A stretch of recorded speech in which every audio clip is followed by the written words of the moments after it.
Alerto mga SSS members at SSS pensioners. Hanggang August 24 na lang, pwede ninyong ma-apply ang benepisyo na ito at makakuha ng up to 20,000 pesos. Ano nga ba ang benepisyo na ito at paano ito i-apply? Yan ang ating pag-uusapan na. Hold up.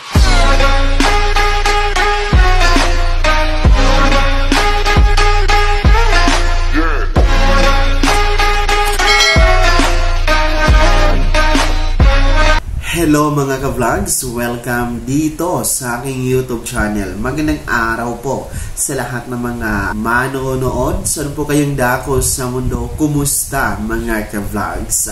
Ang SSS po ay naglabas ng circular, itong 2024-014 na circular na nagpapaalala na hanggang August 24 na lang po pwedeng i-apply, pwedeng i-avail ang benepisyo na ito ng mga SSS members at mga pensioners na hanggang 20,000 pesos ang makukuha. Ano po ba ang benepisyong ito? Pag-uusapan natin mamaya-maya. Pero kung bago ko pa lang dito sa aking YouTube channel, o di kayo hindi ka pa nakasubscribe, abay i-click nyo na ang ating subscribe button na nasa baba. At huwag nyo kaligtaan na i-turn on ang notification bell. Ilagay nyo po sa all para updated kayo sa lahat ng mga videos na i-upload ko. So, eto na mga SSS members, SSS pensioners.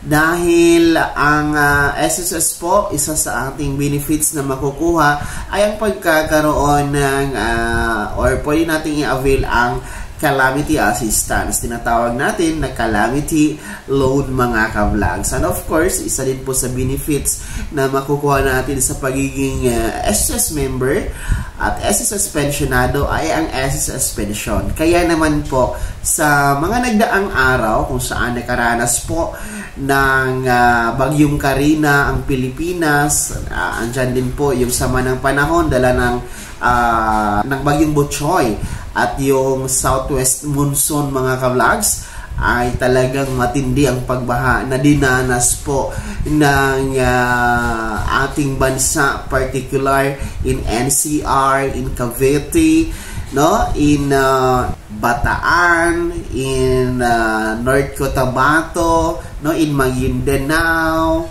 at iba pang mga area na talagang affected dito sa mga sama ng panahon, no? Sobra talagang tindi ng pagbaha. Marami ang nalubog na mga bahay, no, sa mataas na baha at marami ang nawalan ng hanap buhay. Mayroon ngang nawalan ng buhay, no? Yung mga mahal nila sa buhay nawawala at nalunod sa mga pagbaha, no? So, talagang isa yun sa nakakalungkot din po na sitwasyon na naranasan po ng ating mga ka-vlogs. Kaya naman po, ang SSS ay naglabas ng Circular 2024-004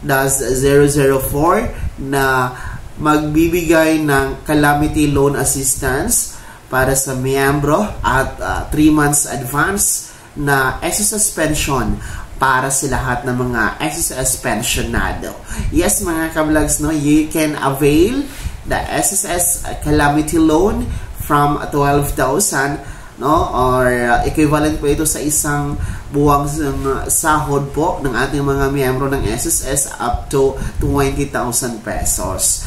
And para naman po sa ating mga SSS pensioners, no, pwede kayong mag-advance up to 3 months ng inyong SSS pension mga ka-vlogs. Yan po ay nakabatay sa SSS Circular number 2024-004. Kung kayo po ay kasama sa diniklarang under sa state of calamity ng NDRRMC. So ayon po sa SSS Circular 2024-004, ang mga area na ito ay kinabibilangan ng NCR or the National Capital Region.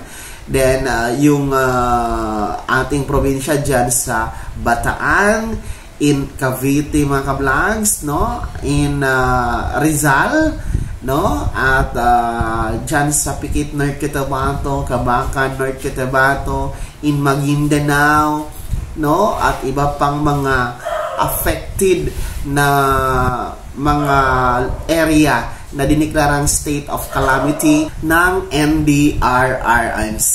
So kapag kayo po ay kabilang dyan sa mga area na under sa state of calamity, you can avail, you can apply SSS calamity loan, no, sa aming mga SSS member, and pwede tayo mag-advance ng ating SSS pension up to 3 months mga ka-vlogs para sa mga pensionado. And take note, ito po ay effective noong July 26, 2024 at hanggang August 24 na lamang ito mga ka-vlogs, no? So, isang buwan lamang po ang binigay na period ng SSS para po makapag-apply, maka-avail ng calamity loan at ng SSS pension 3 months advance mga ka-vlog. So 1 month lang talaga. So today is August 10 na tayo. Meron na lamang tayong 2 linggo, no, na ma-avail itong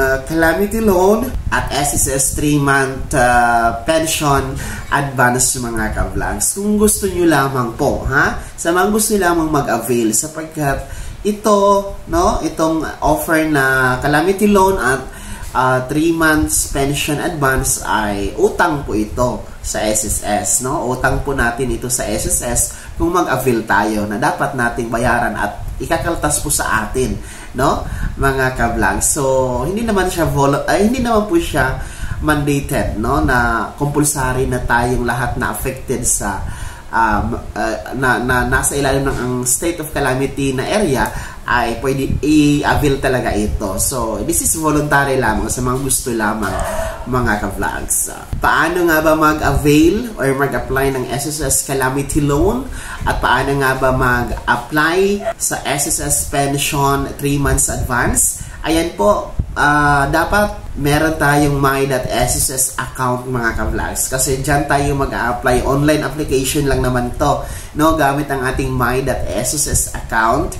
And then punta lamang po tayo doon sa loan, no? Punta tayo sa loan and then makita natin doon yung calamity loan. Click lamang po natin dyan. Anyway, no, automatic kasi dyan sa calamity loan sa ating my.sss account, no, ay kung kabilang talaga tayo, no, sa ilalim sa state of calamity, ay mag-a-appear yan dyan, no, qualified tayo. Pero kung hindi na po tayo kabilang sa nasa ilalim ng state of calamity, hindi po tayo pwede mag-avail, hindi yan magpo-proceed mga ka-vlog. So punta kayo sa loan, then calamity loan. Sa mga pensionado naman, no, punta po kayo sa loan pa rin, and then puntahan nyo po ang SSS pension mga ka-vlog. So ganun lang po, kaya mahalaga talaga na meron tayong my.sss account. So uulitin ko mga SSS members and SSS pensioners na gusto pong mag-avail ng SSS calamity loan at SSS pension 3 months advance para sa mga isinailalim sa state of calamity dahil sa nagdaang southwest monsoon ng samang panahon dulot ni Bagyong Butchoy at Bagyong Karina mga ka-vlogs. Hanggang August 24 na lang po ang palugit ng SSS kung gusto ninyo itong i-avail. Sana'y naging gabay ang video na to kahit papano. Nabigyan tayo ng idea at napaalalahanan po kayo sa mga mahahalagang bagay-bagay na may kinalaman sa pagiging miyembro, benepisyaryo at pensionado sa SSS. Bago ka matapos sa video na to, kung gusto nyo pong sumuporta dito sa aking YouTube channel, maaari nyo pong i-click ang ating super text button na nasa baba. Sa mga gusto maging miyembro, i-click nyo lang po ang ating join button na nasa baba pa rin.